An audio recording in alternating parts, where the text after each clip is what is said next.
have several like GMTs. I have several. I have the Hulk. I have Batgirl. What's your all-time fave? My first one, which is a stainless steel Daytona, when Jay Cutler won 09 Olympia. Yeah. I bought that, and it was my first Rolex, believe it or not. Yeah. And I got it from the factory for $7,000. A Daytona now, that same Daytona's 30 grand. Yeah, it's probably like 25. It's gone down a little bit. Depending if it's the Panda or something, No, yeah, those are the new ceramics. Yeah. This was the non-ceramic 09. They didn't have the ceramics yet. I have a ceramic one as well. Sure. It's in black, and then I have one that's non-ceramic from that year because I'd always buy something to kind of commemorate something. Yeah. And then Andy gave me actually a really nice gift. He gave me that version of a Daytona, but it's a AP. Oh, okay, sick. Yeah, Rose the gold, offshore. Offshore, he got me as just a thank you gift for me helping him with his program. Almost. If you were getting a watch for every commemoration, like big thing that's happened in your life, you've had a lot of winners. Yeah, so a lot of watches. A lot of watches. Actually, I'm looking for one from the number 25 with C-Bum. Yeah, but he actually gave me a really nice Daytona. Oh, did he? C-Bum did? Yeah. What kind? Do I know? Of course. I'm not like what kind. I mean, like I'm just a fan. I like this is a Paul Newman. There's all gold. Yeah. Rose gold. Meteorite. That's crazy, dude. That's what he gave me as a thank you. So this gift. is an actual Moonrock dial, Kyle. The dial itself. You showed me that. Yeah. So I've always wanted the GMT Pepsi Meteorite dial. That's one of my grails. You know what I mean? The Pepsi is the blue and red dial, and then it's got the blue and red bezel, and then it's got the dial that's made out of Moonrock meteorite, like actual meteorite. That's pretty sweet. I mean, like it's way over the top, but it's one of those if you know, you know. Yes. You know what I'm saying? Those new white gold ones. I have a left-handed Sprite. You know, I have one of those. I'm left-handed, and so this year they came out with that new Sprite that's white gold. That's the white gold version. Yeah. Yeah, and it's got the green dial, right? And I was just like, man, they've already one-upped my watch that I just got. But you're left-handed? Yes. But you don't wear your watch on your right hand? Not the non-left-handed ones, no. Gotcha. And so luckily, I was wearing a gold bracelet. I have a Sky Dweller yellow gold. I would wear that on my right just because I'd scratch up that gold so fast on the bracelet. You know what I mean? But when I'm wearing this Oyster Flex, I have the Sky Dweller rose gold. Beautiful. With a slate dial. Yeah. You know what? I got to try that one on, and it was just like so beautiful. And I was thinking, I want to see if they make it in Jubilee, and that was this year. And so now I'm on the list for the money green dial with the yellow gold with all Jubilee.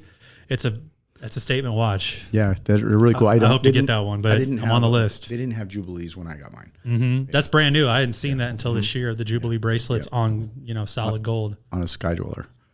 Yeah, they're sweet. Do you have a favorite you don't have yet? I really like the rubber strap with the meteorite. Do not have that. The new one's kind of cool with the turquoise. I think that's pretty cool. That just Daytona? dropped. Yeah, the Daytona. I think that just dropped. They call it a Tiffany dial. But it's not Tiffany dial. And then I think out of the new stuff, the new. Look at that dang dude. The new green. That money green, man. Yeah, the money green one. That's sick. That's a statement right there. What's the other money green one? The rose gold day date? No, the one that they used to have and the subdials are now gold. Is it Air Sheridan one or what? Which one? Yeah, that's the one. So that's the old one. This is the day date we're talking about? That's the old one. That's the John Mayer. That's right. It's the John Mayer. So they're going for about $100K. So I think they're like MSRP is like in the 50s. Probably. Have you ever heard John Mayer talk about watches, Hany? Yeah, I watched like a Houdini / He did that like thing where they like basically show off their collection and talk through like their favorites. I think he might be the most knowledgeable watch person I've ever heard speak. Yeah, he's really like super passionate. John Mayer might be the most smart watch person on earth. That makes sense. You actually are because you have like a Timex. No. This is a Garmin. We're the ones that are like. This is actually $1,000+. It's okay, but it's way more accurate than our watch. That's right. Honey, you want to know how I got this watch? So when Jeff was buying watches, I was like, he would talk to me about it, and I was just like, yeah, I don't know, man. I don't know if I'd ever have a watch. I was like, but I'd probably wear a Garmin watch. And then, was it for my birthday or something? Something like that. Gave me Epics, which this is like the nicest Garmin watch you can get. And he's like, here you go, man. You need a watch. Here's the truth. From the very beginning of our business partnership, Hany, Kyle has been the guy that's like, okay, like it wasn't like his natural calling or something like that, but he was like okay with doing the back end stuff, inventory, orders, the finances and stuff. And I'm like, in the beginning, it was just so much more heavy lifting than me just being the guy that talks. And I was like, I was like, man, this guy. So you're like a Steve Wozniak. I'm like, dude, this guy works so much harder than me. I have to give him. You're a like, watch. yeah, Wozniak versus Jobs. Jeff used to call me the Chris Klein of the relationship. Hey, man, that's a compliment. It is. Chris is solid. Yeah. Well, he is solid as the day is long. He was here today. I know. He drove up this morning. We already posted a photo together. I love it. Yeah, right when we pulled up. Dude, I want to know this. How did you first get in contact with Andy? Because we weren't actually carrying your product yet, had we? No, not even close. We didn't. You guys didn't. S2 didn't start carrying the product till years later. Like it was multiple years because we ended up connecting on Instagram when he saw me get Mark Bell ready for a bodybuilding show. That's right. And then he reached out. And he was friends with Mark, or he'd had Mark on the podcast. Yes, he was friends with Mark. Yeah. And then he saw that Mark was doing a bodybuilding show because I was doing a podcast with Mark in Sacramento in Mark's podcast. And then I said, when are you going to, man up, and instead of doing this bullshit, weightlifting, why don't you do a bodybuilding show? You already did all the other stuff. Yeah. And he's like, until I get a good coach. And I was like, don't tease me with a good time. And so he's like, you would do it? And I was like, let's do it. And then literally I go, there's a show in 13 weeks. It was either 12 or 13 weeks and it was in Sacramento. And then I ended up getting ready. He got shredded and he ended up winning. That's crazy. He ended up winning the show. And obviously, huge transformation. Yeah. And I mean, the guy just worked his ass off. Mark is a beast. And then I've watched his content forever. Forever. I mean, he's been putting out content. I've been watching him since he was like at Westside. It's crazy. He's had such a long career. But anyways, you were saying about Andy. So Andy saw it and then hit me up and said, hey, I saw what you did with my friend Mark.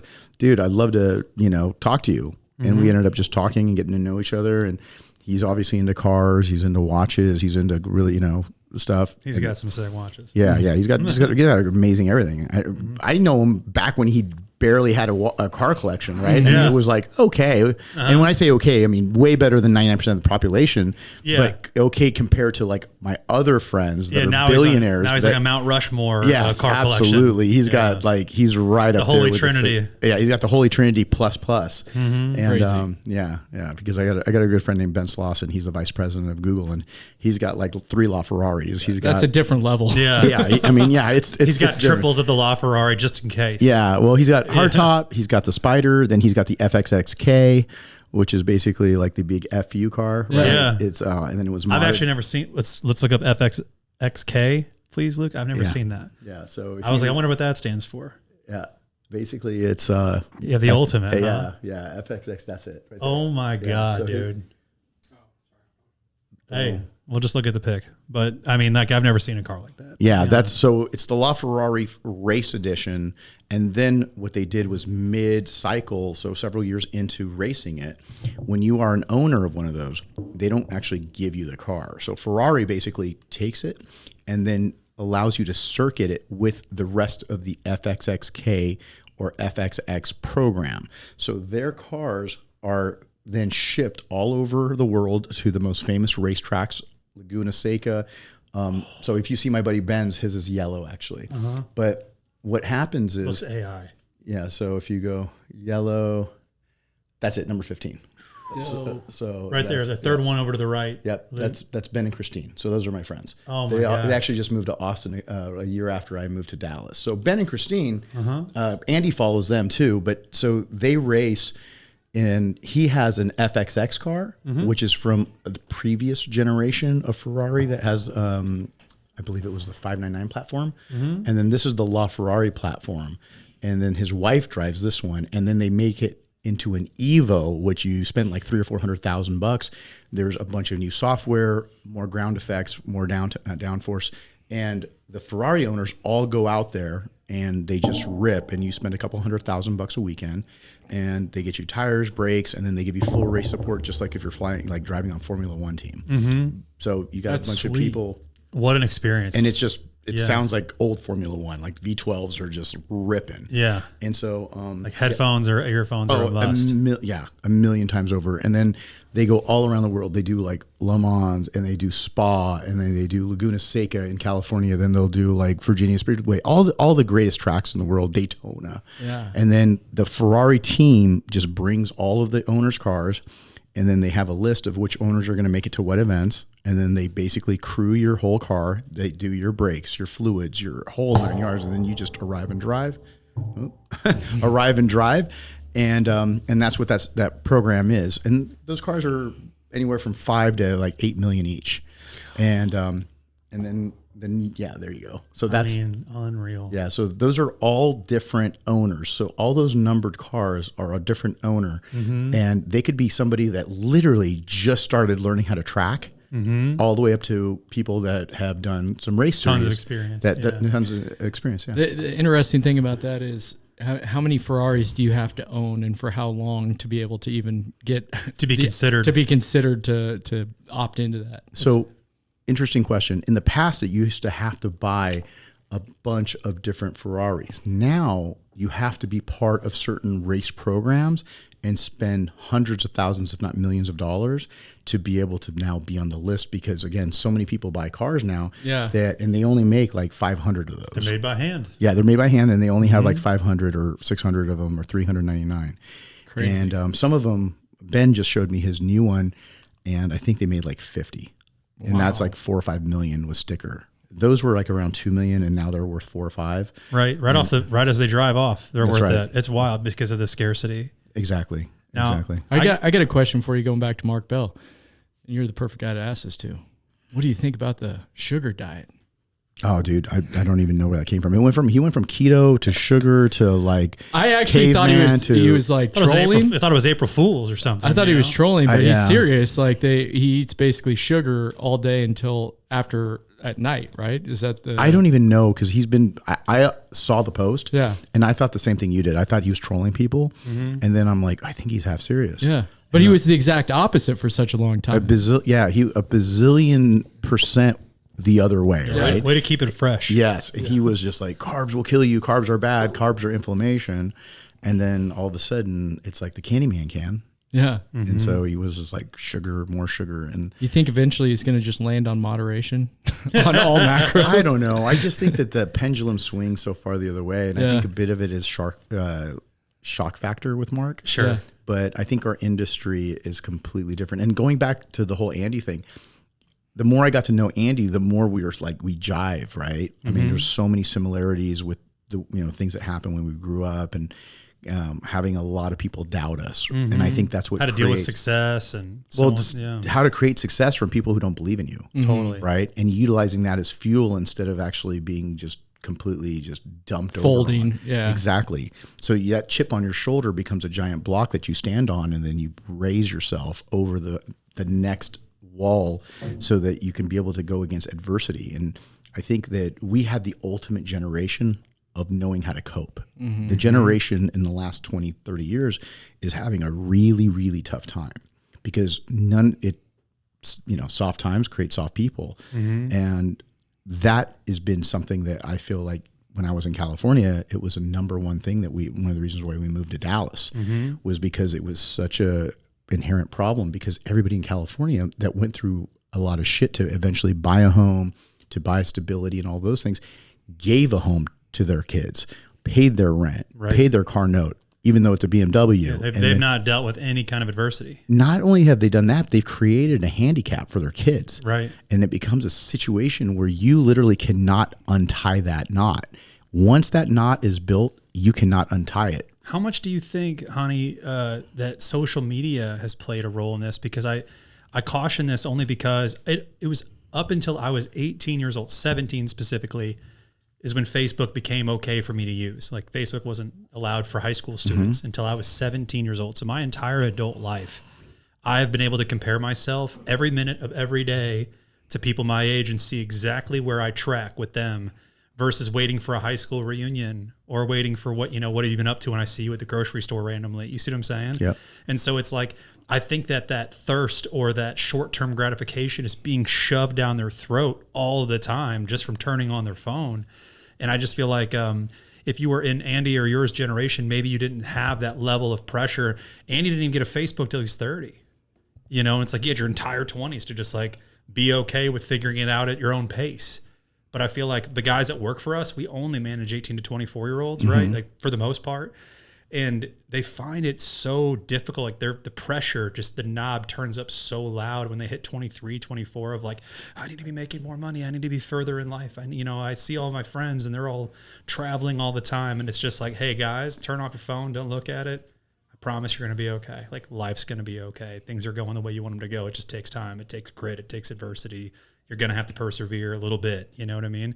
But I feel for that younger generation only for that aspect of it, because I see both sides 100%, but so much of them are having to just compare themselves constantly. And it's like, even if you try to keep away from it, you got to at least be on your phone at some point. You know what I mean? Yeah. I don't think there's a way to get away from it. I think that there's two parts to this. If you're young, or let's say we're a parent, right? My son's 12 years old, right? And he's an only child because we were a bit older when we had kids and we were in California. What I mean by that is that if I truly believe if we would have moved to Texas sooner, we moved about 3.5 years ago. If we would have moved sooner, we would have had more kids because we would have been more pro-family instead of just grinding. My wife has her store, Nutrition Palace. I'm sitting there trying to kill myself every day between coaching and trying to build up Evogen across the street from the headquarters of Netflix. Yeah. Right? Like the absolute worst place you can absolutely start a business. I was in because I grew up there, not because I chose to be there. Yeah, these are not technology companies. This is sweat equity. Yeah. And anybody that lives there, rents through the roof. The cost of living's through the roof. People want to go work at Google, Facebook, so they can drive Ferraris. You know what I mean? Eventually, or at least own a home because you get like some stock. Those options can turn around and be exercised, and you can be able to put a down payment on a $2 million home that's 1,200 square feet. So that's what houses run there. And so when we decided to only stick to one child at the time, it was very, very difficult situation because looking back at it, I wish I would have moved sooner because I know that we would have had at least one, maybe two more kids. But when you look at kids now in social media, my son just turned 12. Social media is banned for anyone under 16 years old in Australia. Okay. I had no idea. Yeah. They made it a law. That's wonderful. Right. So, and why is that? Well, because they do not want a company like TikTok to be able to manipulate the brain and create anxiety for people who do not have the coping mechanisms to deal with that. I'm 100% for that. Now, here, it's like, nope, just kind of throw it out there. It's capitalistic, all of these things. I feel like there should be some type of like... There's got to be some guardrails here. 100%. Yeah. But ultimately, these people everyone that's growing up now do not have those coping mechanisms. And then they're turning around and they're looking at it saying, I need to hurry up and I need to level up. I need to do this. So you're constantly in that zone of anxiety. And with that, you don't have the ability to really have which way is up. You're just getting hammered by that wave of just pressure and no peace. No peace. Yeah. It's completely no peace. Right.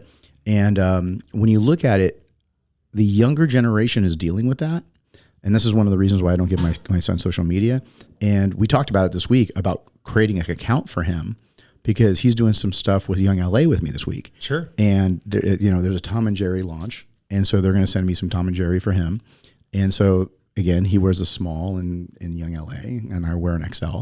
And so we're going to do some shoots together. Heck so yeah. we're going to probably open up a page for him, but we're controlling it. Right. He doesn't have access to that. I don't want anybody to talk to him that I don't know. I don't want him to be able to go on there. 100%. I'm going to control the whole thing. And again, this is kind of a business thing because he wants to be able to influence because right now he's influencing to the level of they're asking him at the Olympia to be able to go backstage and do interviews with the winners. So he interviewed C-Bum right after he won his 6th Olympia title because Jim Mannion, and the owners of the Olympia basically said, we'd like to have Cameron back there. And I'm like, my kid's 11 years old. And they're like, yeah, but he knows more than most people because he's been to every single Olympia since he was a fetus. And now we would like to be able to do that. And they tried him at the, I think it was the Texas Pro was his first one. And he did such a good job. And he got a bunch of views and everybody was like, man, he had some really good, he was talking to Andrew Jacked and he's like, so Andrew, what are you going to do for your next cheat meal after you get done with the show? And he takes the microphone, he's doing this because, Andrew's like 6'2", my son's like 5, not even 5 foot, And so he's just like this. He's like, and then he asked C-Bum, like, how much did my dad drive you nuts for your prep? And he's like, quite a bit. That's priceless. Yeah, but those are priceless moments. But what I'm saying is the fact that social media, going back to kids, I feel like it should be super, super limited because when they get older, they don't have the coping mechanisms, and then everything is a dumpster fire. Dude. Everything is. And by your employees. Yeah. We've had employees in the past where we've had issues and they go lock themselves in the bathroom or something. I mean, like weird shit, guys. Totally. So what ends up happening is they do not have that. We didn't have that. I didn't have social media. What I had to worry about was when I was going to college and I was competing, there was like the boards, right? We had like getbig.com, the bodybuilding message board for bodybuilding.com. There was things of that nature, but it was just that. And then me as a coach, I started coaching people at 18. So when I was doing that, it was the gym and who was talking about who I was coaching and how well did they do. And then all of a sudden I went on a run and then I started getting a reputation at the gym, the San Jose area, then local shows. And then when I went away to college at UC Santa Barbara, so again, everything was very had narrow guardrails because we didn't have internet the way we do now. We didn't have social media back then. I'm talking about like the early 90s. Right. So when we did that, it was completely different. But when you look at people right now, whether it's your employees or my employees, there's a big difference between people that we had in California and people that I've noticed that we have in the Midwest. And you do have, I'm not trying to create a complete blanket statement, but I'm talking about people who have been basically put in as I don't know, it's almost like what I want to call it is like they've created a little bit of a cage around their kids and they put like little bump stoppers on them so that they don't get hurt. And these people are not understanding that they're actually creating a handicap for your child. And I think a lot of people in the Bay Area, California, maybe Southern California might be the same way, but I grew up in the Bay Area, Northern California, I've noticed is that because they had so much discomfort as a parent, they come over and they want to soothe their child and make sure it's like, no, you need to allow them to have adversity so they can overcome it. So you've taken away all the tools. So if you want to be able to constantly be able to kind of, hey, I'm going to give you money. I'm going to give you a car. I'm going to give you they'll have zero ability to have self-reliance. There's no drive. They'll have no self-reliance. There's no drive. In my era, in Andy's era, we grew up going to the mall, going to Prince Plus, buying the Justification for Higher Education poster where we had 6 cars. It was a Porsche, a Ferrari, a Lamborghini, a Mercedes, a BMW. A classic And it was a poster. big house, and that was it. And it said Justification for Higher Education. And it's like now it says Justification for No Education, become an influencer. Yeah. Right? And you can have all that shit and more. So, but that was the post. There you go. Justification for Higher Education. That's such a good one. Did I come up with all of them? Pretty close. Ferrari, no Lambo, but Ferrari, Porsche, Mercedes, Corvette, BMW. Okay. Have you owned them all? Yeah. So right now I have a Ferrari, I have a Porsche GT3 manual touring. I've got a couple Ferraris. Actually, I just sold one 2 weeks ago, my Testarossa. And then my BMW, because I just ran out of room. Yeah. And then my BMW that's at the house is an E30 M3. It's that model, but it's the M3 version. The Countach is my the new Countach. Yes, that new one's so sick. Yeah, I love the old one too, but it drives like a piece of shit. Yeah, but it's great to look at. Beautiful to look at. It was my Scholastic Book Fair lasers around it, poster I bought when I was 6 years old. This is funny. Yeah, but how old are you? I am 37. Okay, yeah, so you're quite a bit younger than me and Andy. Yeah. When I was at Andy's, it was I'm 2011, 2012. There is no real proof of concept yet for what all of Andy's dreams are and all of his goals and so forth. And it was fun to be a full bought-in employee at that time. You know what I mean? We're not there yet, but I really feel like I am truly making a difference in what I do on a daily basis to get us there. And so I'll never forget, I worked a First Form event in Kansas City, and it was our unveiling of First Form outside of St. Louis and Springfield. And what year was that? 2011. Okay. It was the Muscle Mayhem. I believe it was June, and we did it at the Folly Theater. And I'll never forget, it was the unveiling of his blue glowing booth. It was a light up booth, and at the time that was cool. Yeah, was a huge super deal. cool. And so, anyways, I brought Lamborghini pictures from that I bought off eBay to hang in the hotel room for this is where we're going. This is what we're doing. You know what I mean? Yeah. And so it's so funny. We walk around. Yeah, instead of the headquarters Lamborghini, now. you bought the watch. Yeah. That's the responsibility I'm factor when you come a little bit later. Andy sold all his Lambos, and so he tried to make it. No, he's got the new one. He posted the new one today. What? Yeah. He Yeah, got the black He's one. back. Yeah, I think he got like a Marcialago or something. Yeah. It's like it's a Ventador, I think. There it is, the glowing one right up there. Scroll up a little bit, Luke. Right there on the right. Look at that shit. Oh, What's the that. date? Hey, man, I'm going to tell you that's right. a throwback. Now, that's an awesome booth. still That's dope. way more dope than my Way ahead original of its Evogen time. booth. Yeah. That was way better than my Evogen booth. My Evogen booth was a pop up. You know, the ones that were like the 10 by 10 pop up with the vinyl, and it had an Evogen logo on there. And then we were at the LA Fit Expo, and I got like a little 10 by 20 booth. And then we had just wrapped my Nissan GTR, and we brought one of the Nissan the GTR Heck with the wrap on there. Yeah. And it was my color was the original First Form color. Oh, the yeah, Evogen yeah. used to have that baby blue the teal. back in the day. Sick. Yeah, it was like a teal, like a North Carolina blue. Yeah. And then it was like the whole booth was the car.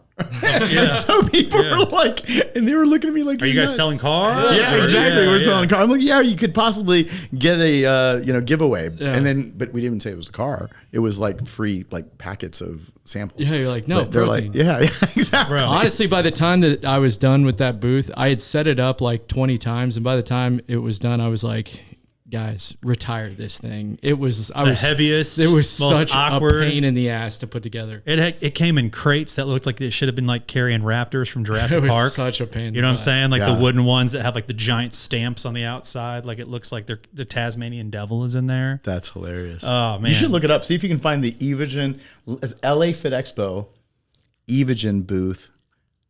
What year?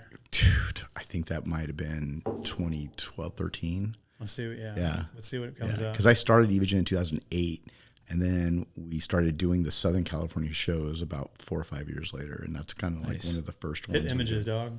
Yeah, images.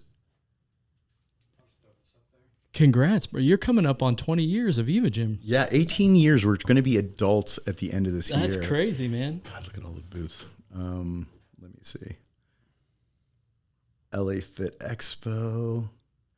Maybe type in GTR. I wonder if that will pop up. And just take away the year because I don't remember the year. That's it. It's got to be. That's it. Whoa. That's it. That's it. That is so the wrap didn't 2/3 of happen the yet. booth. Yeah. So that's the whole booth. There you go. Steve Kuklo was one of my first. Steve Kuklo. Kuklo was one of my first guys because I turned him pro in 2011, and then he came over. So yeah, I take it back. The blue wrap wasn't on it yet. It had the stickers on the side right there where it said EVP, Glycoject, and Cellchem because it was the 3 products that we had. And then we had some other stuff running down the running board, and that's the original color. I haven't seen the original color since because it's had 3 or 4 wraps on it since then. Then there was the baby blue wrap. Then it was because that's the original color. Then it was the darker blue, the newer Evogen blue. Then my wife switched it to a pearl white, and which was funny because C-Bum had the same pearl white too. Pearl White's sick. Yeah, so I love that. But yeah, dude, What a story. that's it. That was it. That was the whole. Like we That's the literally whole outsized our own booth at the car.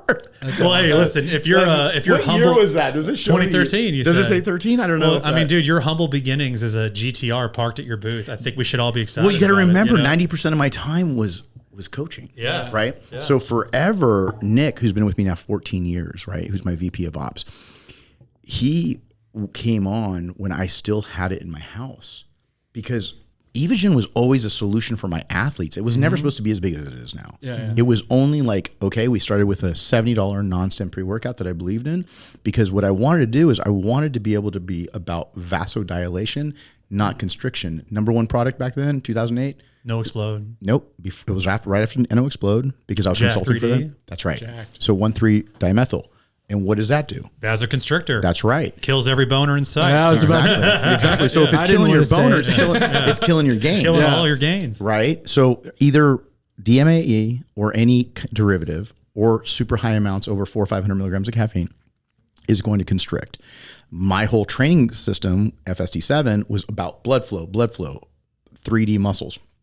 So that's why when I created the brand, I dialed it all in together so that it can be able to create more vasodilation and get away from the constriction because everybody won 3 thought they were big. They thought they were strong.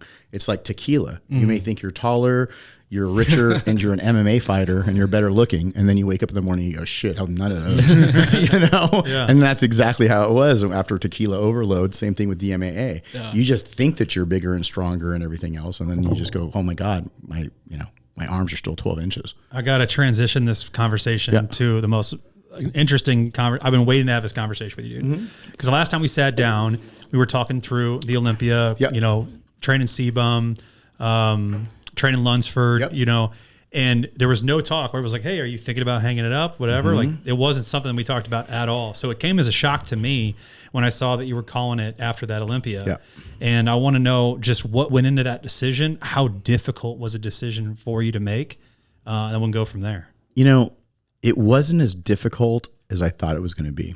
I think that now that I look at it, it feels so good and so natural. But at the time, was it hard? Absolutely. Because again, that's all I know. Right. All I know is to be able to just jump in to a helo, go back into the grind, get back into the rice paddy and fight. I mean, that's all I know. It's just the next one, the Arnold, the Olympia, whatever it was, to go in there and go after the next title. And what I started to realize was that my son is not getting any of my time. And I couldn't buy my time back. And I'm thinking to myself, there's going to be a time very soon where my son's not going to want to hang out with me anymore. So if I'm going to give up my summers to do prep for somebody or several people, whether it's CBum, Hadi, Derek, all the above at the time, what am I going to do? And then I had Andre and I had a couple of other people that I was coaching, and they all like to do their summer shows.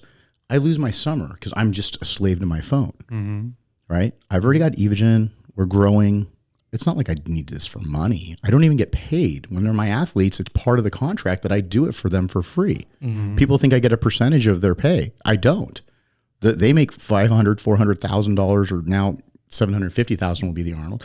I'm not even doing that. It's just to help them. And then indirectly, does it help my brand? Sure. But what part of my soul is being sold in regards to my time? 100%. And that's where I said, I have maybe 4 years, if I'm lucky, to be able to spend time with my son. And he's going to want to spend time with me. 4 years. So if you look at it, we get about 2.5 months in Texas. So if you go 2.5 months times 4 years, you turn around and you look at it and you do just multiply it. It comes out to just a couple years worth of time. When you look at the break that I have to be able to take him to Europe, to go spend time with him, to be a father. Because during the week, I'm not coming home till 8 or 9 o'clock at night because I'm working, or I'm traveling around the world. I'm in Dubai, I'm in Mumbai, I'm in Rome, I'm in London. I have to go all over the world for Evogen, or I have to go all over the world to do seminars. I'm doing things with Panada. I'm doing things with other brands. So I'm going all over the world. So during the summer, can I just check out of that, run Evogen remotely, and spend time with my son? Because that's all he's going to remember. And I busted my ass for 30 years to be able to buy my balance back. Yeah. Have that freedom to make those choices. So I gave the sack of gold and say, here's my sack of gold that I will give you back to buy my time. And that was the moment that I said, if CBum can do it at 29 years old, I can do it at 50. Because no offense against these other coaches, but some of these guys have been doing it way longer than me, and I don't need to. So let me go ahead and say, let me exchange that for my time. Respect, man. And that's exactly what it is. So this year we went for a month to Europe.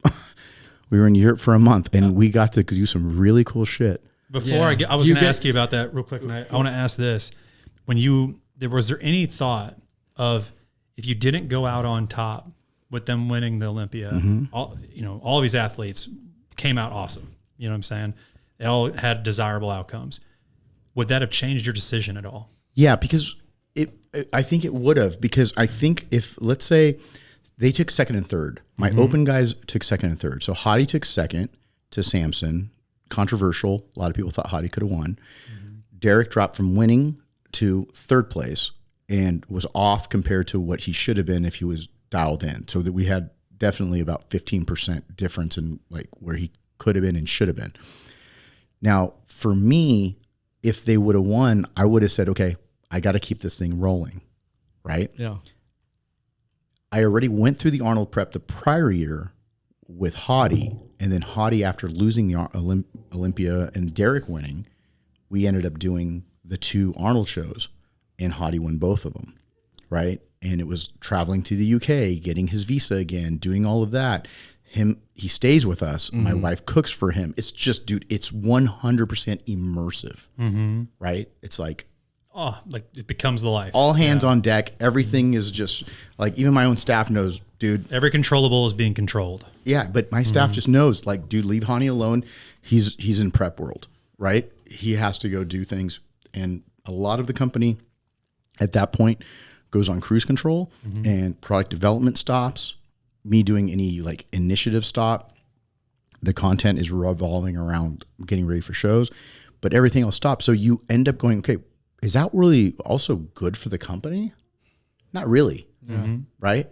Is it good for the athlete? Absolutely. But then it becomes what's more important there too. But ultimately, the main decision was I didn't have somebody on top. I mean, C-Bum won, which was great because it took me from 24 to 25, and then his legacy, and I knew that he was going to be done, right? And so there's going to be much more talk about the fact that he was actually considering retiring the year prior. So, but that's his story he's going to talk about. There's a documentary coming out. There's a bunch of stuff going out. But when he said, then I want to do the open show in Prague, could you come? And I was like, yeah, I'm not going to let you do it alone. And when I was doing that, and I was really thinking about, do I want to do this anymore? And again, the timeline started. Yeah. What if he beat Martin? And well, there you go. You know what I'm saying? So, like, right. Does that kick off? Because even in the beginning of the prep for the Olympia, I was starting to consider like stepping away. Yeah. In the beginning. Then towards the end, that's when I really knew. I'm like, what's this worth to me? Yeah. I like really want to spend time with Cameron, with Farron as my wife. I want to be able to travel the world with them. I want to be able to like I said, exchange those gold John Wick coins. Yeah. From, taking all those scalps. Yeah. Early on. So when we went to Prague, I kind of took it all in, and I'm like, now's the time I'm going to go ahead and announce that I'm done. And me and Chris had talked about it, because Chris and I were talking about it, because he's like, what else do you have to prove? I'm hanging it up right before I turn 30. What's the difference between 21, 22, 25, and 30 Olympias for you? Right? Right. When does it stop? Right. No. Like when's it enough? It's never enough. Exactly. But it's okay for it not to be enough. But as long as you turn around and you reprioritize what those things are. Right. Now it's about never enough spending time with the family and being able to go and spend time with my mom, who was widowed because of COVID, and everything else back in the Bay, going out, spending a week, with my brother and my sister, who I don't barely see. All of those things, right? Just a different pursuit, if you will. It's 100% a different pursuit, because you're grinding so hard that you have to remember you got to have something left to grind. Otherwise, you're going to grind it off. Think about that. Yeah. Think about that. Like, have you ever had this conversation with Andy? We've had so many conversations. Andy is a different cat, right? Andy, the older I get, the more I tell that to everybody. Yeah. He's one of one. Yeah, Andy's a different cat. He's like a nuclear powered sub. Nuclear powered sub can go underwater and doesn't have to come back up for a very long time, right? Because there's a different fuel that fuels him. He runs on a different type of power source. With me, again, I'm several years older than him. Andy's 40. What is he? 6? 46. Just turned 46. Yeah. So you have a son. Yeah, and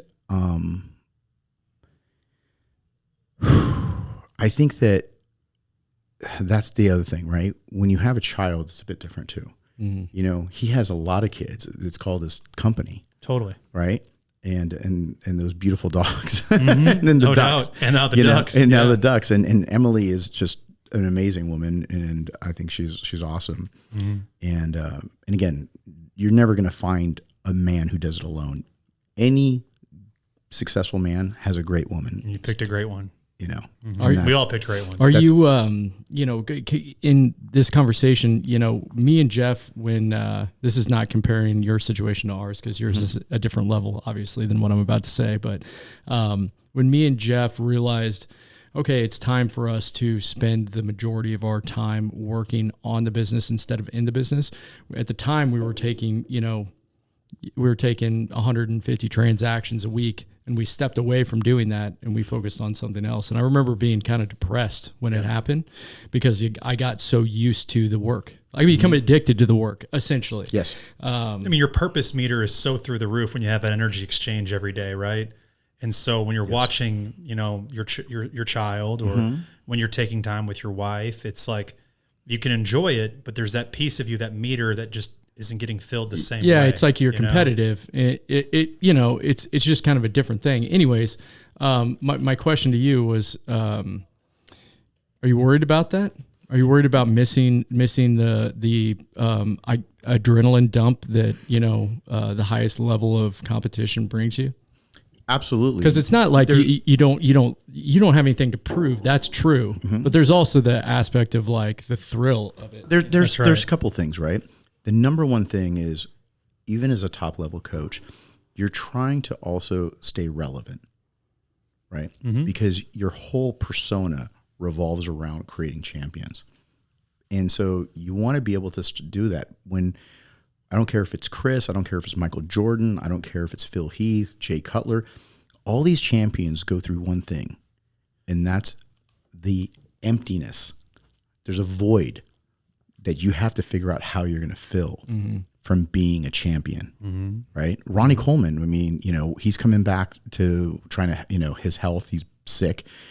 They're trying to make him better. He's going in the right direction. He's, obviously it's very public now that he was sick, but why does he grind so much? He grinds because he's filling a void. There's a part of him that just loves being Mr. Olympia. Him and I have been friends for over 25 years. And I just know Ronnie so well because I've traveled the world with him. And even though he can't do at the level of bodybuilding that he used to, he still has that crowd interaction. He still has some of the craziest lines. He still has just that connectivity. And he fills that void by just being gone all the time. But again, unfortunately, he just kind of got ran down, got sepsis, and got sick. So he tried to fill that void with doing that. Other people are trying to do it with their businesses, their other businesses, their supplement businesses. Just in a different arena. Exactly. Yeah. And that's what's happening. So for me, I'm now trying to do the same thing. But the other thing about me, the coaching side, was that I wasn't going to stop coaching. I was just trying to stop coaching top level so that I can be able to have other people that normally wouldn't even ask to work out with me because they're going up against my guys. So if I have because now will come in and train with me, or I trained with Wesley Visser, or any of those guys that would be going up against C-Bum.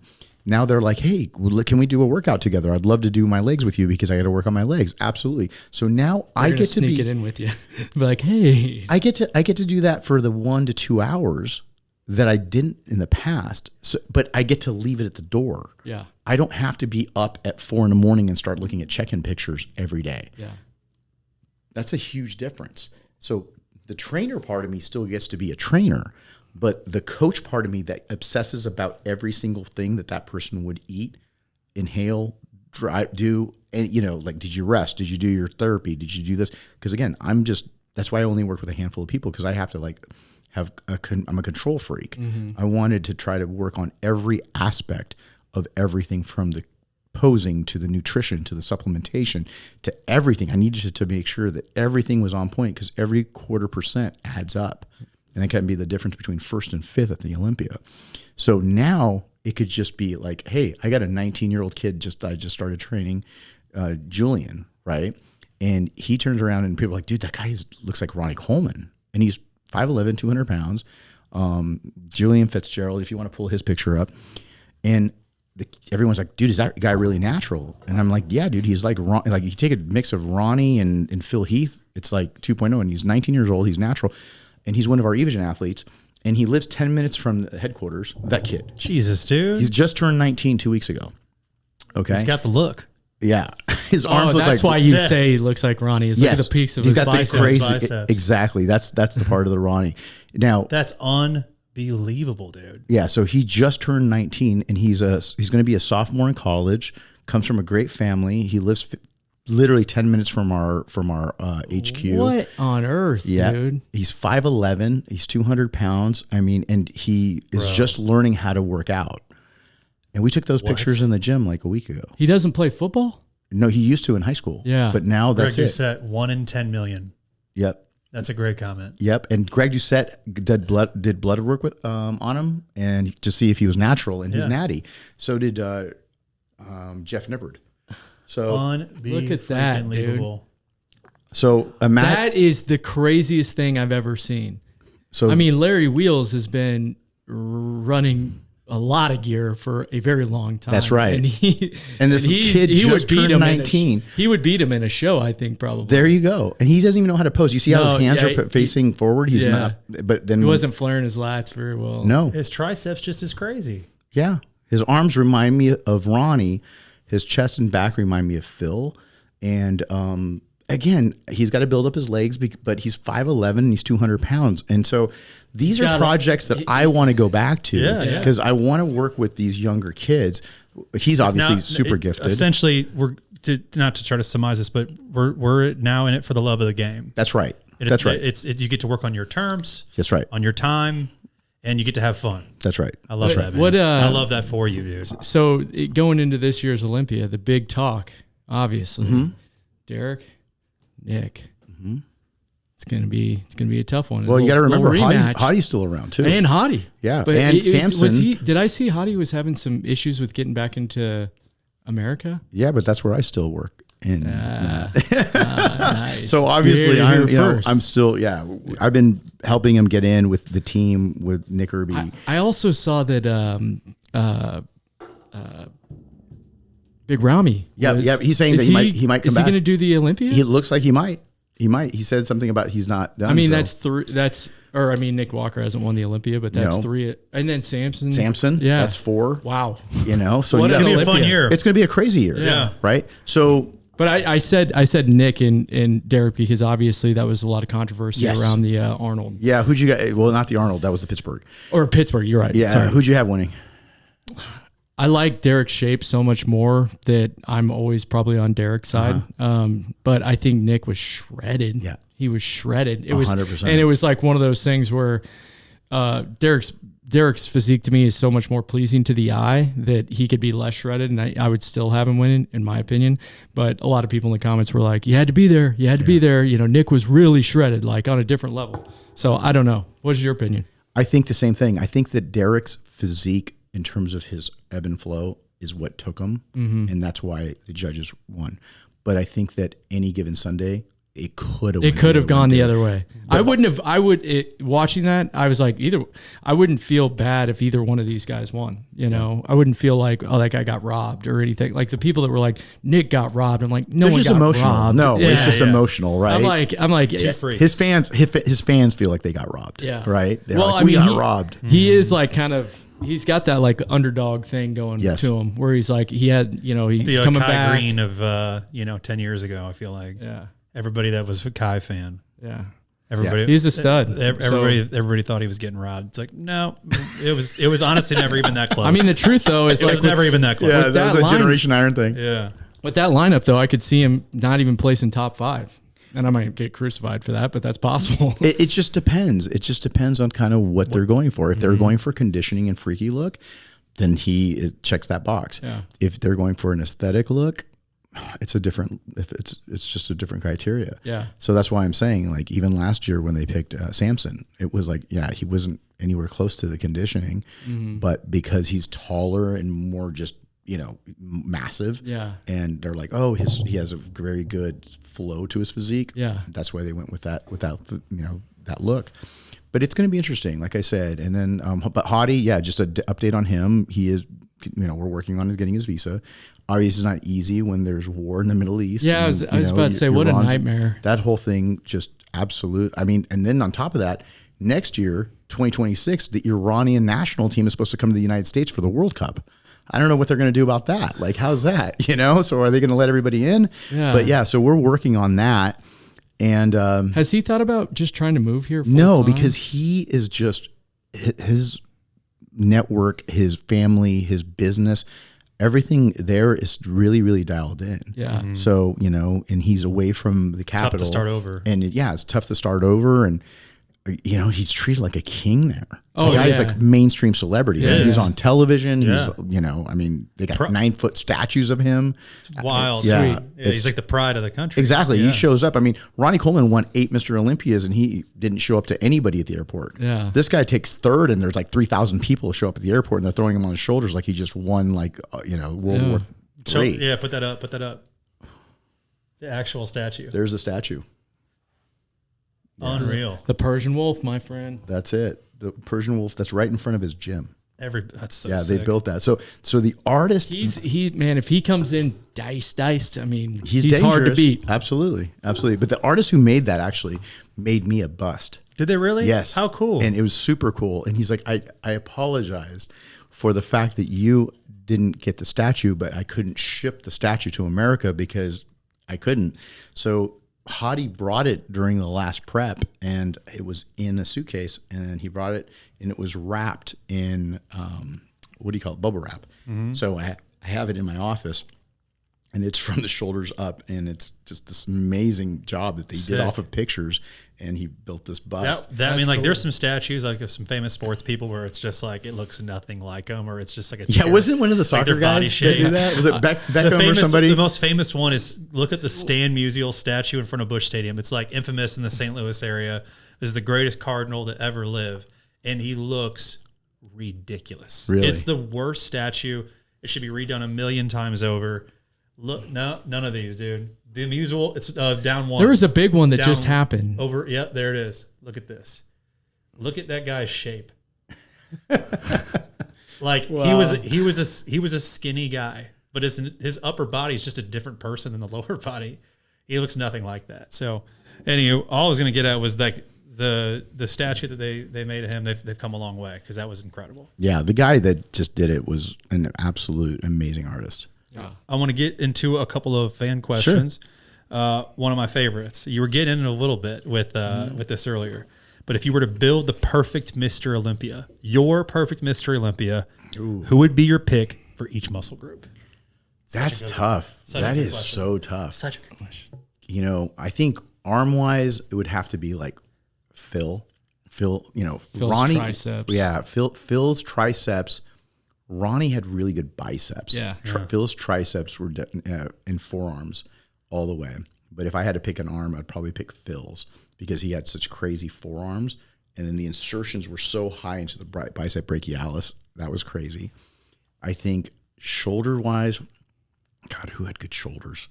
I'm thinking like Jay was just because of how wide he was. So he's got the ridiculous. width, right? He had the width. Ronnie's back in terms of size, Phil's in terms of completeness. Yeah. and Phil's was conditioning. like the perfect back. You That's looked right. at it, you're like, there's nothing wrong with that back. That's right. That back double bicep Yep. that he hit was just absolutely ridiculous. And then when it came to legs, again, Ronnie's legs are crazy. Hadi's conditioning is like that's next probably level because the graininess was like that Dorian-esque type of conditioning that he gets where it's just sandpaper. Yeah. Right. So, and again, it's just, there's so many really good bodybuilders, but it would look like a Frankenstein It a bit, would, but it would look like a crazy jacked Frankenstein. yeah. I think when you start throwing them all together, you got a mix of Ronnie, Phil, Jay, you know, a little bit of, you know, the conditioning that Hadi put together. I think I got one more in there. those. What chest? Ooh, chest. That's a hard one. I think it's thought between, so too. That's why I was think asking. it's between two people in my opinion. Who do you think? I think Jay, or I would think Phil. Yeah, Phil's side chest because of how bubbly it was. Yeah. But It was honestly, just like freaky. maybe Arnold. Oh yeah, that was the classic. The ultimate. Because Arnold was wide and round, right? He had it hanging. Unheard of. Phil's was amazing because it was so separated. Yeah. But also, again, everyone would always give him a hard time and say, "Oh, he's not as like wide." But in terms of detail, I thought his detail was even better than Ronnie's. Unmatched, yeah. You know what I mean? When it came to a lot of that conditioning. Yeah. You know, and I think Arnold's chest though is like the Which it's also like, makes me it's think like the C-Bum's side chest is ridiculous. Yeah, too. C-Bum's side chest shot, I think, can hang with almost any open body. Which is why he almost beat Martin. Oh, and, Martin's a honestly, freaky I still bodybuilder. think he won Yeah, that show. yeah. I think he was the best bodybuilder on the stage. Now, did they want to mix that? That's still like up for debate because of that. But I guarantee you 90% of the people under that roof when we were there in Prague thought C-Bum won that show. He won from the back for sure. Well, you know? And from the front, even when he did a front double bicep and everything else, because Martin was also not his best. Yeah. You know, he was washed wasn't out. super conditioned. No, he wasn't. And when you look at it as a bodybuilder and you look at how statuesque, that's what, when you look at Chris, it's not his body parts. It's the sum of his body parts that make him so good because of his width, his shoulders. When he hits the front of a bicep, it's not his arms. It's just the whole X frame. Yeah. Right. And then the way his quads are built, everything in his waist, shoulder to waist, and how tall he is. And when you're standing next to a shorter guy, that really gets accentuated. Then when he goes right into his side pose, I mean, go ahead and pull up a C-Bum side pose. And then when we did, we were about 10, 12 pounds heavier for Prague when he did open. Then he got really massive. full. He was really full. There you go. Just grab one of those.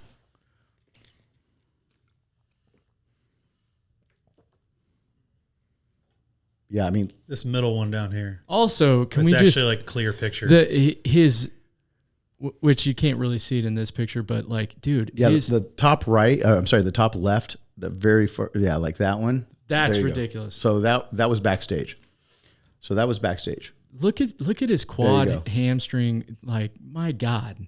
Yeah. So that was just under a year ago, right? It's 121 weeks. So no, 52 weeks in a year. So that was like two and a half years ago. That show backstage so that was number 59. So that was 2022 or 23. I think it might have been 22. But that the detail, the roundness, the graininess, but you look at the quad, the hamstring to the glute drop. Again, it's wicked. That's right? The first thing that always like when I'm watching, him compete, it's literally his lower half. You can't first thing you look at is his lower half because it's so much better than everybody else's. And that's not even his upper half is better too, but his lower half just destroys people. Yeah. So at the end, that's kind of what between the shoulder width and twisting, hitting that upper chest. If you look at his upper chest, you'll see that the detail comes right out of the collarbone. It's right across the collarbone. You see see how high that is? Shelf. Exactly. It's striated and then it's separated from the delt to the shoulder. All of those things is what kind of made him special, right? And I'm not talking about like short butt special, but just special on stage. Even though he can be that way sometimes. He just got to bust his balls all the time. I actually missed the banter because that's the one him and I bantered the most. Phil was definitely a close second. Yeah. But I think because it's been a while since Phil and I prepped together that it was like C-Bum because, Phil and I would talk a lot of shit too. That's a perfect transition. The next question that was for you is, who was your easiest client to work with, your easiest champion to work with, and who was your most difficult? I think that Phil was there were stages where it was difficult, but then it became much easier because we got to know each other so well. And he kind of knew what I was about to do before I did it. He goes, I thought that's what we were going to do. I thought we were going to drop the hammer and lower the carbs, up the cardio. I saw the pictures. And then, so he kind of knew from the philosophies after so many years of working together. So that made things a bit easier on that end. So that would be kind of probably the closest in terms of the best of both worlds there. Exactly. And then, especially because like I said, we got to know each other so well. I mean, he was in my wedding. I mean, it was just like, we were so close when it came to so many things. So we were just kind of like complete each other's sentences type thing. And then when it came to difficulty, I think in the beginning stages, Hadi was tough because even though I speak Farsi, he has to lip read and he's deaf. That was very difficult because I can't just sit there and type a message because I don't speak Farsi, and then he had to get somebody else to hear the message and then translate it to him, or I would have to speak it in Farsi, and then somebody else in his family would have to it was always. What about food? Wild. Was that? What about food? Because of the cultural differences in food, was that hard? No, because the cost is through the roof there, but at the end, they still have beef, chicken, beef, rice. Yeah. So the basics are there. You're just like leave all Don't put anything else on. Right. 100%. 100%. But yeah, that's what I would say. You have, we just got done with, our Supplement Superstores, Kansas City Customer Appreciation Barbecue. Thank you for being here. Absolutely. And there was a ton of young people today, the most young people we'd seen. And it looks like these young people are finding influence through some people that I would just say like this. You can be influenced by people's hard work, perseverance, lots of character traits there, or you can be inspired by a result that they got, right? What I would say is, what would your advice be? Let's say your son hits 16 and he says, hey, I want to go into bodybuilding. At what point does a young man decide if he should use PEDs? Look, I'll tell you how I did it. I competed as a natural bodybuilder my whole career because I told myself that I was going to wait till I was 25. And then once I maximize myself, my potential, then I'll go ahead and decide at 25. I tore my ACL when I was 23, 24. So I never got to that point. So all I did was drug tested shows. I was lifetime drug free. I was 149 pounds on stage and I looked it. I didn't, had to learn as I went. I didn't have a proper coach. I learned from asking, reading, doing a lot of trial and error. I think that anybody listening to this podcast should know one thing, whether you're a coach or whether you're an athlete, maximize yourself naturally, then tell yourself, is it worth it for your health? Because at the end of the day, you're not going to be able to take that back. The damage is going to get done one way or another. And if you are part of many others that are getting coached by people that are selling you drugs, you will do damage to your body. It's just a matter of how much. So if you can maximize your genetic potential and say, hey, look, and be honest with yourself. If you're not genetically gifted, why turn around and soup up a car that can't handle nitrous? You're just going to blow the motor. If the transmission can't handle it, the motor can't handle it, and you're going up against guys that are natural like Julian. Yeah. Guy, you can take all the drugs in the world. You ain't going to look like that. Like you said, Larry Wheels is standing next to a kid that's natural. That kid is blowing him away in the front double bicep, and the guy barely knows how to train. So take your time, maximize your natural growth. And if you have the genetic potential and you're at 22, 23, 24, and you've kind of maxed out and you say, hey, look, I think I can make a career out of this, then make that decision. But allow your body and your mind to fully develop. Then go ahead. And then again, and with moderation, don't go and say, hey, I'm going to go over and blitzkrieg this thing and I'm going to take a ton of drugs, right? Why are they having kids while they're Mr. Olympia? Because their dosages are that low, right? It was one thing of being able to win an Olympia title with an athlete. It's another thing, but being able to do it and then them still being able to procreate. Yeah. That's what I'm proud of. It's incredible, man. Right? Yeah. I'm very proud of that. Right? Derek had his baby. 3 months later, C-Bum had his baby. You know what I mean? While they're both reigning Mr. Olympias. And Hadi already had 3. That's crazy. Unbelievable, dude. I mean, that's like, I'm in the middle of trying to grow our family right now. I did TRT for years and it's been a struggle, being honest. And it's like, these guys are just putting me to shame on what they're able to do and still be able to procreate. I'm like, dear God.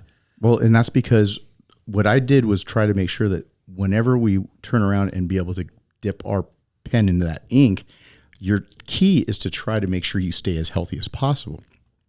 I'm proud of that. I'm proud of, knock on wood, Jay and Phil being in really good health and continuing that. So, God bless them and continue to bless Jay them. looks great, man. Yeah. Well, Phil does too. Yeah. But Phil's looking like a freak. Yeah. I mean, Phil's arms look like the size of my head. Yeah. Everyone's like, he can jump back on stage. Yeah. Right. And more people appreciate him now more than they did when he was going against Kai because he was the evil villain at the time. Yeah. Right. But ultimately, that's why you have to really take your time. And you coaches out there, you are responsible to some degree, as much as you don't want to be. So when you want to turn around and you make your athletes into lab rats, that's on you. So you better be able to do what you've got to do and sleep at night, because a lot of you guys don't.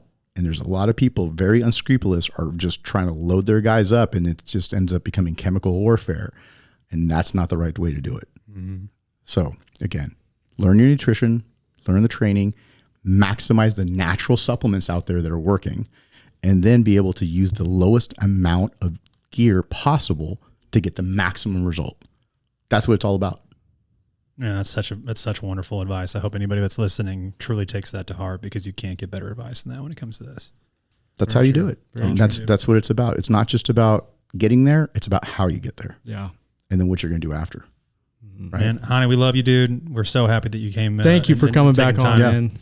I know today was crazy. So yeah, it was nuts. And first of all, guys, congratulations on crushing it, because, it's definitely grown, and it's got to be because of the fact that what you're putting into it, because it's not just random. Yeah. I go to a lot of events, and they're not just all growing across the board. It's people who are passionate, and they're putting the customers first. So building that community, kudos to you guys. Can't wait till the next one. And if you guys miss this, the next time you definitely do not want to miss it. But I do want to be able to do another thing together. Totally. We got to do a workout together. Because we talked about that last time. Yeah, absolutely. And then we're going to do we're going to come visit you in Dallas too. Yeah, you come and visit. We're going to come visit. You got to come over to HQ. Yeah, man. And then do that. We got to hit some Dallas barbecue and shoot some guns. Oh yeah, because that's what we do. You don't have to convince me that hard. I'm in. We're already in, dude. And we got to give a shout out to our team. I got to shout out to Tori, who's the one who puts this all together. And yeah, she crushed. Dude, it was the best. I would say promoted barbecue we've ever done by our team. They got so creative. They made a bunch of hilarious videos. Just so proud of our team, dude. So thank you for recognizing that. We put a lot of energy into trying to be great at hospitality, great at service, and try to be one of those businesses that still tries to earn people's business. Like we're definitely not entitled to it. So when people come in the door, they don't realize how difficult it is to get somebody to get in their car and drive to your place of business. And we definitely try not to forget about it. Yeah. And again, having one store ourselves, and you guys having several, you got to understand, guys, you can go online and buy anything anywhere. But if you want to be able to get the information, just like you need to come in to get your body fat, and you got your InBody, you got all of those things, take advantage of it. You don't know what you have until it's gone. It's such a level up play of being able to get that knowledge from somebody who's NASM certified, that can go in there and give you that information. It's the difference between going on and just asking for a workout to ChatGPT versus going over and saying, hey, Hany, can you put me through a workout? Yeah. That's how I do it. So guys, continue to keep crushing it. Cannot wait till the next time. Awesome, brother. Man. Thank you so much, man. Brother. Love you, dude.